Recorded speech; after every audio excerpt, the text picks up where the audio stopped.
વડોદરા શહેરમાં આગામી સમયમાં ગણેશ મહોત્સવ આવી રહ્યો છે, ત્યારે આજે સુભાનપુરા વિસ્તારના બ્રધર્સ ગ્રુપના ગણપતિજીના આગમન યાત્રાનું આયોજન ઇલોરા પાર્કથી નીકળી હાઈ ટેન્શન રોડ પસાર કરી બાપાની આગમન યાત્રાનું આયોજન કરવામાં આવ્યું હતું। વડોદરા શહેરના સુભાનપુરા વિસ્તારમાં દર વર્ષની જેમ આ વર્ષે પણ બ્રધર્સ ગ્રુપ દ્વારા 11મા વર્ષે ગણપતિ બાપાનું આગમન યાત્રાનું આયોજન કરવામાં આવ્યું હતું, જેમાં ખાસ ઉપસ્થિતિમાં વોર્ડ નંબર 9ના પૂર્વ કાઉન્સિલર રાજેશભાઈ આયરે તથા વોર્ડ નંબર 9ના યુવા કાઉન્સિલર શ્રીરંગ રાજેશ આયરે તથા બ્રધર્સ ગ્રુપના તમામ સભ્યોની હાજરીમાં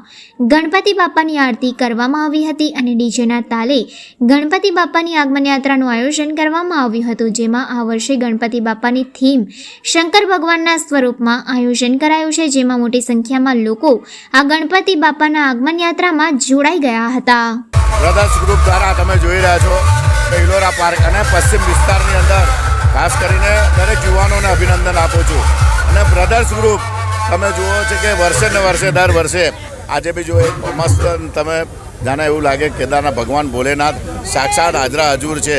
આજે રોહિતભાઈ, સુનિલભાઈ, પ્રેમભાઈ, દીપભાઈ બધાને જ હું અભિનંદન પાઠવું। હજારોની સંખ્યામાં જ્યારે બ્રધર્સ ગ્રુપનો ગણપતિ આવતો હોય અને ત્યારે એવું લાગે છે કે સમગ્ર પશ્ચિમ વિસ્તાર નીકળતું હોય છે। તો તમે કારણ કે આ કોઈ તમે જાણો છો કે હરિઓમનગર એક એવો વિસ્તાર છે કે મિડલ ક્લાસ વિસ્તાર છે, પણ તેમ છતાં પણ આખા વર્ષની પોતાની કમાણીમાંથી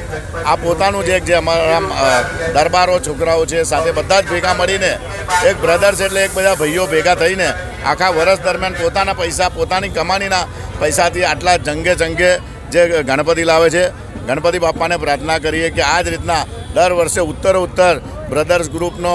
મોટામાં મોટો ગણપતિ તમે જુઓ કે પશ્ચિમ વિસ્તારની અંદર દિવસે દિવસે જે ગણપતિનું મહત્ત્વ છોકરાઓને તમે ખૂબ પ્રોત્સાહન આપો, કારણ કે હિન્દુઓના સંસ્કાર અને ગણપતિ માટે આ છોકરાઓ મને પોતાના લગ્નમાં ખર્ચો નહીં કરતા હોય એટલે પોતાના ઘરમાં નહીં કરતા હોય એટલા ખર્ચા ભગવાન માટે અને એક ઉત્સાહ હોય છે કે હું મારા ગણપતિમાં આગતા સ્વાગતા આગમન કદાચ મહારાષ્ટ્રની અંદર મુંબઈમાં નહીં થતું હોય એટલા જોરશોરથી આગમન આજે બ્રધર્સ ગ્રુપ દ્વારા થાય છે। હું રોહિતભાઈ હોય, પ્રેમભાઈ હોય, સુનિલભાઈ હોય, દીપભાઈ બધા જ લોકોને હું ખૂબ ખૂબ અભિનંદન આપું છું। સાથે સાથે જેને પણ એમને આ મંડળમાં મદદ કરી હશે ભગવાન ગણપતિ બાપ્પાને પ્રાર્થના કરીએ કે એ લોકોની પણ ઉત્તર પ્રગતિ થાય। સૌ લોકોને આજે બ્રધર્સ ગ્રુપના સૌ યુવાનોને ખૂબ ખૂબ શુભેચ્છા પાઠવું છું।